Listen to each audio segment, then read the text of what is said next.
Ndine mwana wosowa nzelu ndibe mpanzelu kwa inu mundiwolose tsija ilo mpaka ndifike kwanuko. Ndine mwana wosowa nzelu ndibe mpanzelu kwa inu mundiwolose tsija ilo mpaka ndifike kwanuko. Mundiyese ine pasikelo mundiuni ikentima mwanga mpaka ndita kwanila ine kufika tsi yalinalo. Mundiyese ine pasikelo mundiuni ikentima mwanga mpaka ndita kwanila ine kufika tsi yalinalo.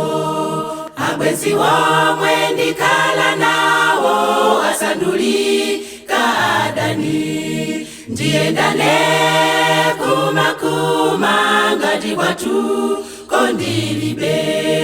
Abwenzi womwe ndikhala nawo asandulika adani ndiyendane kumakuma ngati kwathu kondilibe.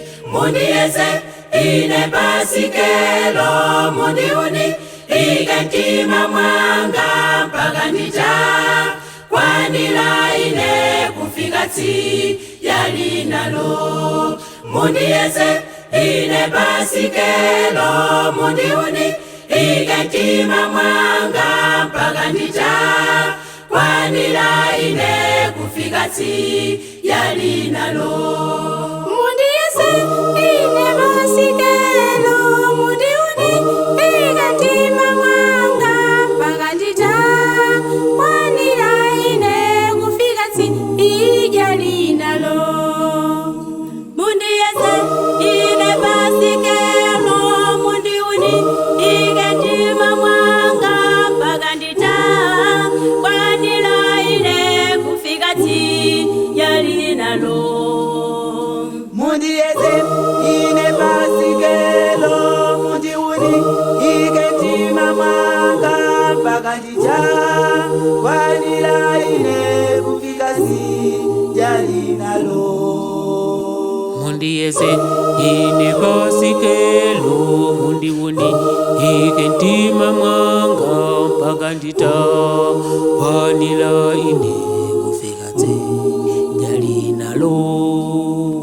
Mundiyese ine pasikelo mundiuni ikentima mwanga mpaka ndita kwanila ine kufika tsi yalinalo.